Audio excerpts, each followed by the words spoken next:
Hi investors, welcome to SOIC. तो आज के इस बिजनेस एनालिसिस में हम लोग एक ऐसे बिजनेस की बात करेंगे which is leading the green energy revolution in India. पर बिजनेस एनालिसिस स्टार्ट करने से पहले मैं आपको एक बुक रेकमेंड जरूर करना चाहूंगा, क्योंकि एसओआईसी स्टूडेंट्स ने कुछ ये बोला कि वीडियो की बिगनिंग में आप एक बार हमेशा कोई ना कोई जो बुक है वो आप वो कर दीजिए रेकमेंड, ताकि रिसर्च में और भी हेल्प हो। So name of this book is Best Practices for Equity Research Analyst, and this is a book which is written by James J. Valentine, जो खुद भी एक CFA है। तो ये बुक बेसिकली जो बाय और सेल साइड एनालिस्ट है उनके लिए लिखी गई है कि आपको रिसर्च कैसे करनी चाहिए and how should you go about research, कि आपका रिसर्च का प्रोसेस कैसे होना चाहिए।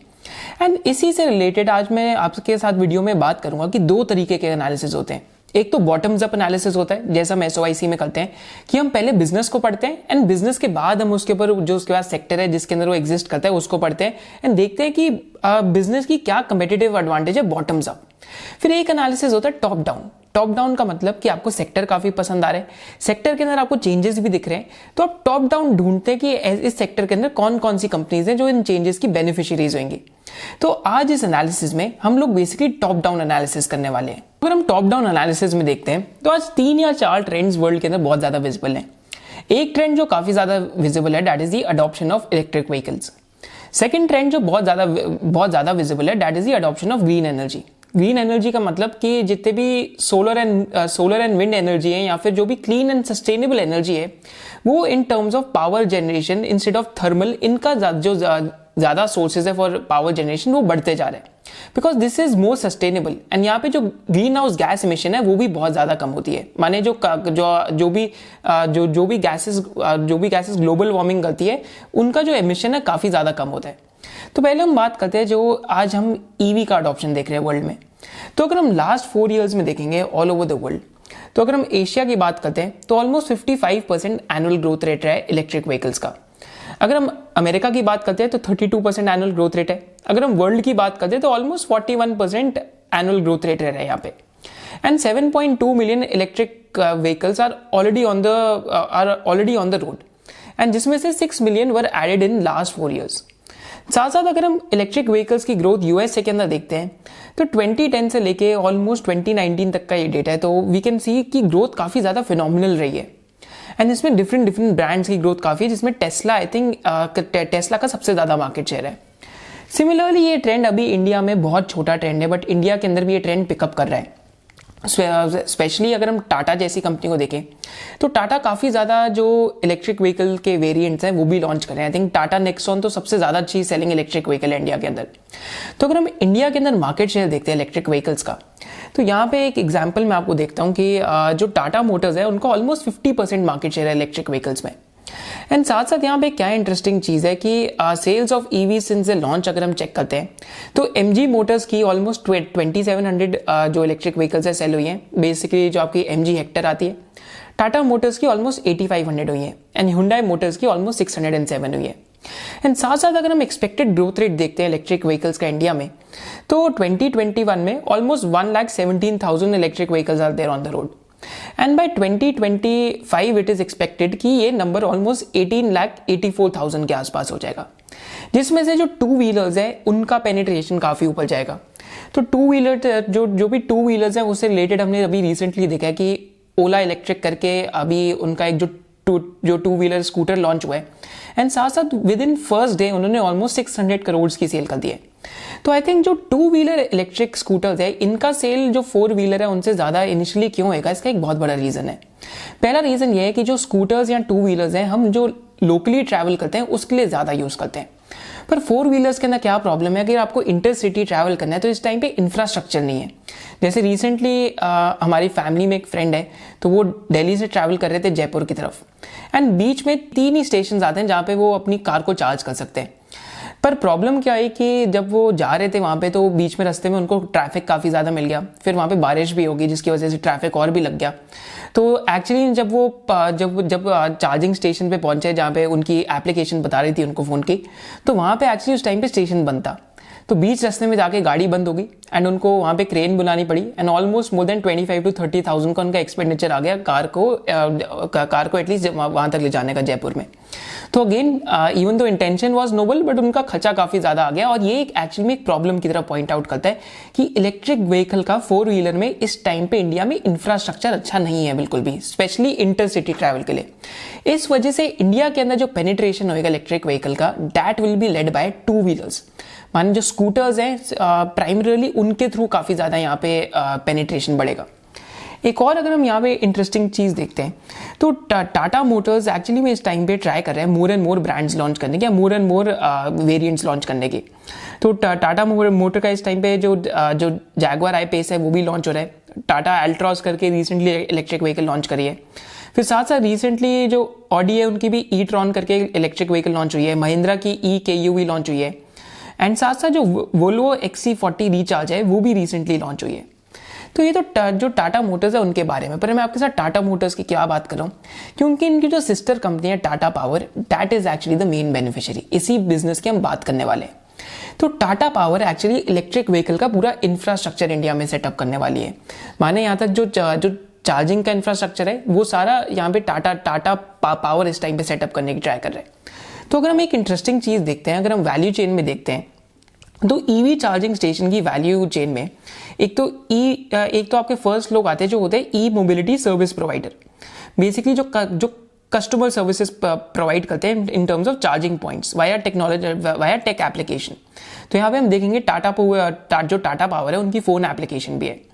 सेकेंडली चार्जिंग स्टेशन ऑपरेटर्स है, इसमें भी टाटा पावर आता है, पैनासोनिक आता है एंड NTPC आता है। फिर साथ साथ पावर सप्लायर्स हैं, बेसिकली जो पावर सप्लाई कर रहे हैं यहाँ पे भी टाटा पावर आता है, अडानी पावर आता है। फिर इलेक्ट्रिक व्हीकल सप्लाई इक्विपमेंट वाले हैं जिसमें ABN सीमेंस आते हैं, यहाँ पे टाटा पावर नहीं आता। फिर एंसिलरी प्लेटफॉर्म्स हैं जो बेसिकली जो डेटा मैनेजमेंट एंड एनालिटिक्स करते हैं, इसमें भी टाटा पावर आता है। So basically out of 6 places Tata power is almost present in more than 90% of them. तो टाटा पावर इस टाइम पे एक पीछे का जो बैक एंड है ईवी इंफ्रास्ट्रक्चर का वो बिल्ड करने की ट्राई कर रहे हैं। एंड अगर हम ये एप्लीकेशन देखते हैं टाटा पावर की तो ये फ़ोन एप्लीकेशन भी है जिसके थ्रू आप ये भी देख सकते हैं कि आपके जो सिटी है उसके आसपास कौन सा इस टाइम पे आपको स्टेशन मिल सकता है, आपसे वो स्टेशन कितना दूर है एंड इस टाइम पे क्या वो स्टेशन अवेलेबल है या नहीं अवेलेबल। सो अगेन ये फ़ोन एप्लीकेशन के थ्रू भी एक इकोसिस्टम बिल्ड करने की ट्राई कर रहे हैं यहाँ पे। इनका कुछ टारगेट है कि बाय FY25 ये 100,000 बेसिकली जो इलेक्ट्रिक चार्जेस है वो सेटअप करेंगे। अब ये सेटअप करते कैसे हैं, तो यहाँ पे 3 वेज है इनके सेटअप करने के।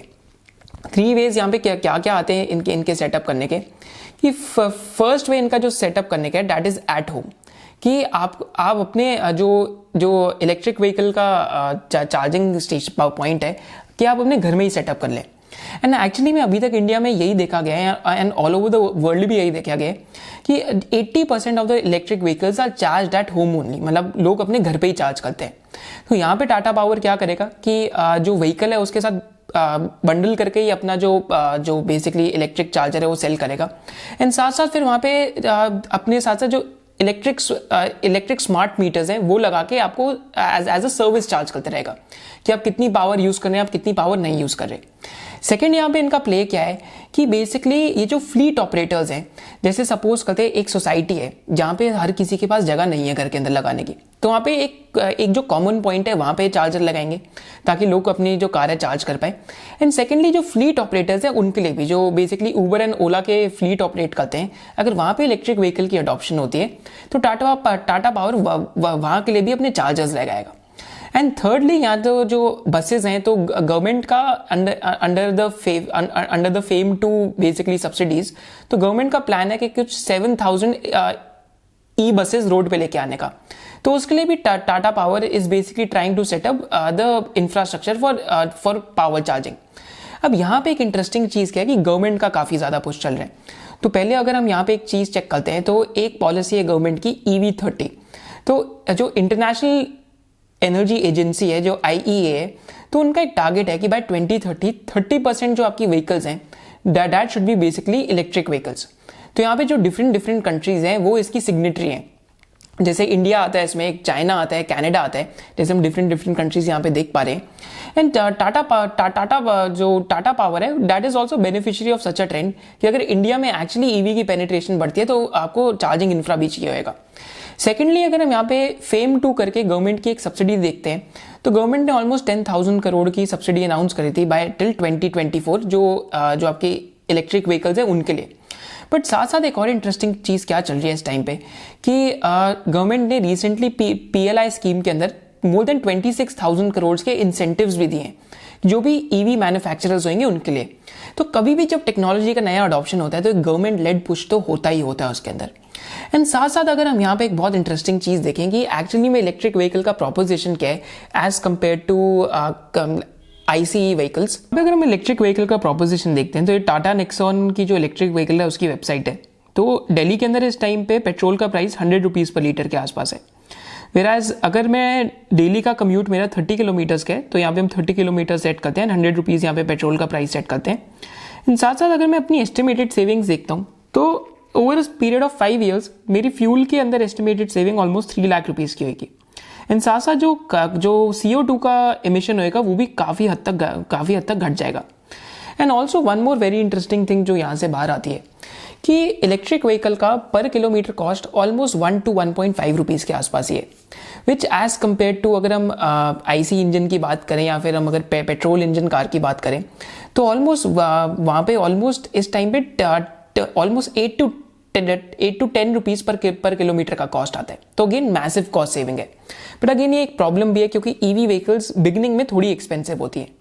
एंड साथ साथ टाटा पावर के अंदर इस टाइम पे क्या इंटरेस्टिंग है कि टाटा पावर के पास already more than 50% market share है in terms of EV power infrastructure, तो which is also very very interesting to see.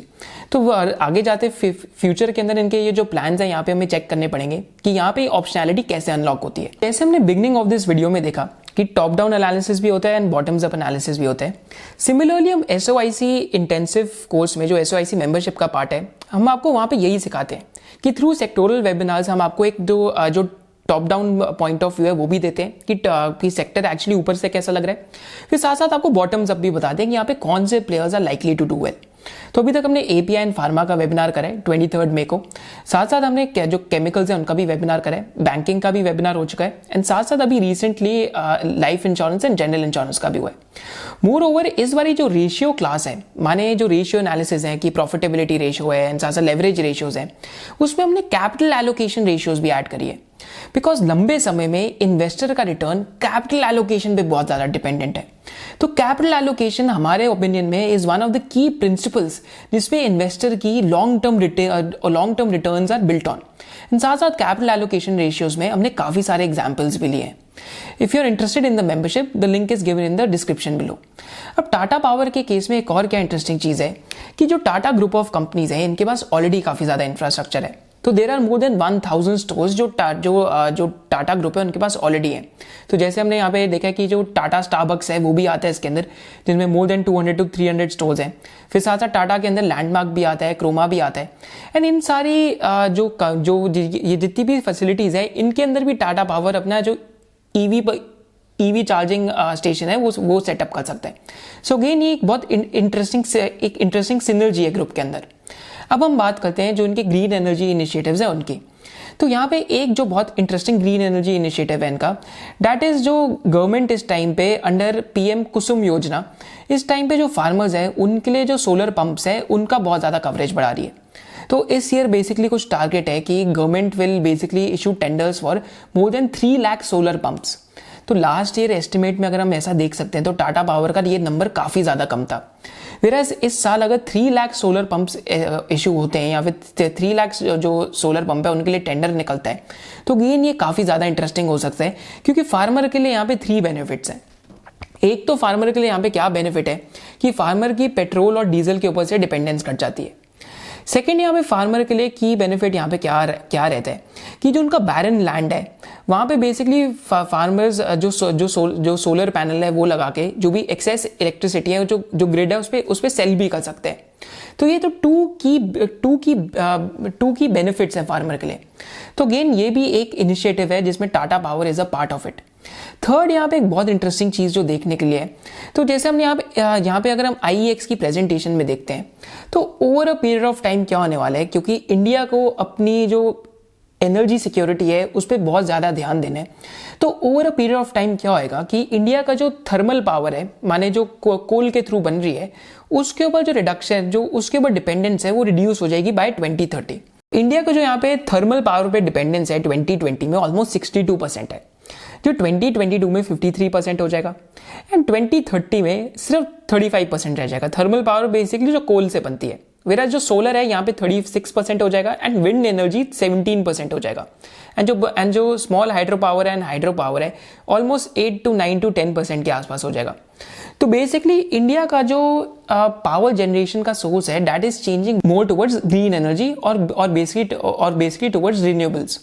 तो यहाँ पे टाटा पावर का एक और क्या इंटरेस्टिंग बिजनेस है कि एक EPC कॉन्ट्रैक्टर है जो सोलर पैनल्स है उसके अंदर, एंड साथ साथ यहाँ पे क्या इंटरेस्टिंग है कि प्योरली इंटीग्रेटेड मैन्युफैक्चरर है, पूरा end to end value chain में in terms of solar energy के अंदर।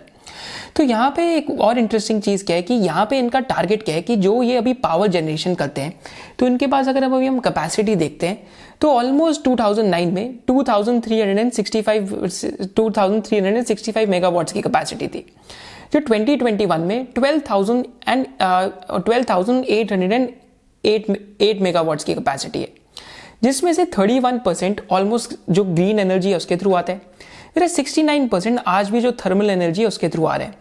एंड अगर हम इनका टोटल RE पोर्टफोलियो देखते हैं, जो टोटल ग्रीन एनर्जी पोर्टफोलियो देखते हैं, तो इस टाइम पे 4000 मेगावाट्स का है, वेराज टोटल पोर्टफोलियो 12,808 मेगावाट्स का है। इसके अंदर भी जो सोलर एनर्जी है दैट इज 2851 मेगावाट्स, वेराज जो विंड एनर्जी है वो 932 मेगावाट्स है, एंड साथ साथ जो हाइब्रिड है दैट इज 225 मेगावाट्स। तो टाटा पावर गोइंग फॉरवर्ड इनका शिफ्ट क्या है कि इस टाइम पे बाय 2030 आज जो 70% ऑलमोस्ट जो थर्मल पावर के थ्रू आ रहे हैं, बाय 2030 ये लोग जो अपने थर्मल पावर के प्लांट्स हैं उनको फेज आउट करने वाले, माने जो बेसिकली एनर्जी कोल के थ्रू ये जनरेट करते हैं उसको फेज आउट करने वाले। एंड 2030 में ऑलमोस्ट 80% जो इनके एनर्जी के सोर्सेज है that will be basically through wind energy, solar energy and साथ साथ जो basically hydro power है उसके थ्रू। तो अगेन यहाँ पे एक शिफ्ट चल रहा है in terms of product mix कि किस वे के थ्रू आप जो पावर है उसको जनरेट कर रहे हैं। एंड ये यहाँ पे इंटरेस्टिंग क्या हो जाता है क्योंकि यहाँ पे एक ESG का एंगल आ जाता है। तो ESG आजकल इन्वेस्टिंग के अंदर जो फंड मैनेजर्स हैं काफ़ी ज़्यादा यूज़ कर रहे हैं all over the world.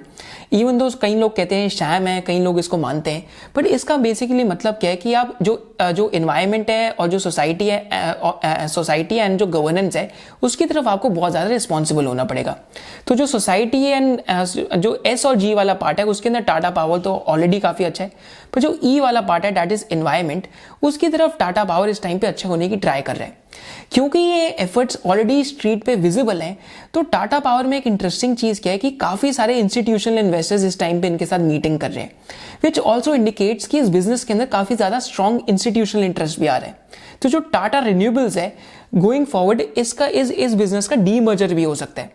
And साथ साथ यहाँ पे क्या इंटरेस्टिंग चीज़ है कि जो टाटा पावर है इस बिजनेस के लिए बेसिकली इसका डीमर्जर भी कर सकती है, एंड साथ साथ इस बिजनेस की जो वैल्यू क्रिएशन या वैल्यू अनलॉकिंग के लिए इसको एज अ पार्ट ऑफ जो इन्वेट होता है उसको भी बना के सेल ऑफ कर सकती है। सो बेसिकली यहाँ पे इस तरीके की वैल्यू अनलॉकिंग भी हो सकती है। एंड साथ साथ इस बिजनेस के अंदर एक और क्या की ट्रिगर है इस टाइम पे विच is also very very interesting कि इस बिजनेस के अंदर इस टाइम पे डी लेवरेजिंग हो रही है। तो इनके जो नॉन कोर एसेट्स हैं, माने डी लेवरेजिंग का बहुत अगर सिंपल टर्म्स में हम समझे कि इस कंपनी की बैलेंस शीट पे से डेट घटते जा रहे हैं। तो एक टाइम पे इस कंपनी का debt to equity 2.8 to 2.9 times था, जो ऑलमोस्ट आज 1.7 to 1.6 टाइम्स के आसपास आ गए, क्योंकि इन्होंने काफ़ी सारे जो नॉन कोर एसेट्स थे, जैसे इन्होंने रिसेंटली जो 3 शिप्स हैं उनको भी सेल करा था। एंड जब वो 3 शिप सेल हो गई थी उसके बाद इन्होंने ये बोला था कि जो हमारा जो ग्रीन एनर्जी का पोर्टफोलियो है उसके अंदर अब हम री इन्वेस्ट करने वाले हैं। तो ये भी यहाँ पे एक इंटरेस्टिंग ट्रेंड चल रहा है कि बिजनेस का जो नॉन कोर एरिया था वो बेसिकली कंपनी हाइव ऑफ करते जा रही है, या जो नॉन कोर एरिया था बिजनेस का जो जो कोर बिजनेस है उसके साथ नहीं था, बिजनेस उसको सेल ऑफ करते जा रहे हैं एंड जो कोर बिजनेस एरिया उस पर ज़्यादा कॉन्सेंट्रेट कर रहे हैं। तो डेट टू इक्विटी इनका बाय 2024-2025 ऑलमोस्ट 1.1 या 1 टाइम तक भी आ सकता है, जो पावर जनरेशन कंपनीज के लिए जैसे एनटीपीसी हो गया, टाटा पावर हो गया, इनके लिए काफ़ी हेल्दी नंबर है। इवन दो मैं इसको हेल्दी नंबर वैसे नहीं कहूँगा, बट इस इंडस्ट्री के अंदर डेट तो थोड़ा बहुत रहता ही रहता है क्योंकि ये इंडस्ट्री काफ़ी ज़्यादा रेगुलेटेड है। तो ये तो इसके अंदर की थीसिस पॉइंटर्स है कि इस बिजनेस के अंदर डीलेवरेजिंग हो जाएगी एंड नेक्स्ट 2-3 ईयर्स के अंदर through just by paying off the interest cost and जो इनकी यहाँ पे इस टाइम पे सोलर ईपीसी के अंदर ऑर्डर बुक भी है, इस बिजनेस की जो प्रॉफिट ग्रोथ है ऑलमोस्ट 25-30% CAGR हो सकती है नेक्स्ट 2-3 ईयर्स में। एंड यहाँ पे क्या एंटी थीसिस पॉइंटर्स आते हैं जो हर एक B2G बिजनेस में आते हैं, that is business to government में। पहला की एंटी थीसिस पॉइंटर क्या आता है टाटा पावर के बिजनेस में कि यहाँ पे वर्किंग कैपिटल साइकिल काफ़ी ज़्यादा एक्सटेंडेड रह सकती है क्योंकि एट द एंड आपको पैसा जो गवर्नमेंट है उनसे कलेक्ट करना है। सेकंड की एंटी थीसिस पॉइंटर क्या आ सकता है कि इनका एक कोल फायर्ड प्लांट है एट मुद्रा एंड मुद्रा में प्रॉब्लम क्या है कि वो जो वहाँ पे इलेक्ट्रिसिटी जनरेशन होती है वो बेसिकली कैसे होती है कि वो कोल इंपोर्ट करते हैं इंडोनेशिया से एंड इंडोनेशिया का में इस टाइम पे कोल के प्राइसेस बहुत ज़्यादा ऊपर जा चुके हैं। इस वजह से क्या हो रहा है इस टाइम पे कि इनका जो एट दी एंड जो डिस्कॉम्स हैं उनके साथ एक फिक्स कॉन्ट्रैक्ट है, तो ये बेसिकली जो प्राइस हाइक है उसको पास ऑन नहीं कर पा रहे, इस वजह से वो प्लांट इस टाइम पे लॉसेस के अंडर है। तो ये भी एक सेकंड की एंटी थीसिस पॉइंटर हो सकता है कि वो प्लांट काफ़ी समय के लिए लॉसेस के अंदर ही रहे। तो ये भी हमें देखना है कि यहाँ पे कैसे होता है। एंड थर्ड की यहाँ पे एंटी थीसिस पॉइंटर क्या हो सकता है कि इस बिजनेस के अंदर there are too many moving parts, माने डिफरेंट तरीके के मूविंग पार्ट्स हैं इस बिजनेस के अंदर। तो कभी कभी क्या होता है कि कुछ बिजनेसेस में, जैसे अगर मैं अपना केस आपको बताऊं, तो मेरी सबसे ज़्यादा अच्छी इन्वेस्टमेंट्स वहाँ पे रही हैं जहाँ पे सिर्फ 1 या 2 मूविंग पार्ट्स हो। वेराज टाटा पावर जैसे बिजनेस में there are more than 10 to 15 moving parts. तो एक रिटेल इन्वेस्टर के लिए इनको समझने के लिए काफी ज्यादा एफर्ट भी लग सकता है। अगर हम बिजनेस की वैल्यूएशन देखते हैं तो इस टाइम पे 8.5 to 9 टाइम्स इंटरप्राइज वैल्यू टू जो EBITDA मल्टीपल है उसके ऊपर मिल रहा है। तो इस टाइम पे बिजनेस डेफिनेटली चीप लगता है, बट क्योंकि आने वाले 2-3 साल के अंदर मल्टीपल ऑप्शनैलिटीज भी है एंड साथ साथ यहाँ पे जो अगर कंपनी एक्चुअली में डीलेवरेज कर देती है, यानी अगर बैलेंस शीट पे से डेट कम कर देती है, तो उससे क्या होगा कि इंटरेस्ट कॉस्ट कम हो जाएगा PNL में, जिसकी वजह से अर्निंग्स ग्रोथ नेक्स्ट 2-3 ईयर्स में काफ़ी स्ट्रॉन्ग रह सकती है एंड इनकी जो ऑर्डर बुक है इस टाइम पे वो भी काफ़ी ज़्यादा हेल्दी लग रही है। तो these are the thesis pointers. मैं इस बिजनेस में इस टाइम पे इसलिए इन्वेस्टेड नहीं हूँ क्योंकि यहाँ पे टू मेनी मूविंग पार्ट्स हैं, इवन दो आई थिंक ये company can actually be the major beneficiary of green energy revolution in India. Do let me know in the comment section below कि जो next business analysis आपको किस पे चाहिए, क्या आपको बिजनेस एनालिसिस मैचटेक पे चाहिए, या सेकेंडली आपको जो बिजनेस एनालिसिस है एक ऐसे बैंक पे चाहिए जिसका जो कासा रेशियो है इस टाइम पे काफ़ी फास्ट पेस पे इंक्रीज हो रहा है एंड एक्चुअली में उस टाइम पे काफ़ी ज़्यादा अंडर वैल्यूड भी है। Do let me know in the comment section below. Thank you for joining us. जय हिंद।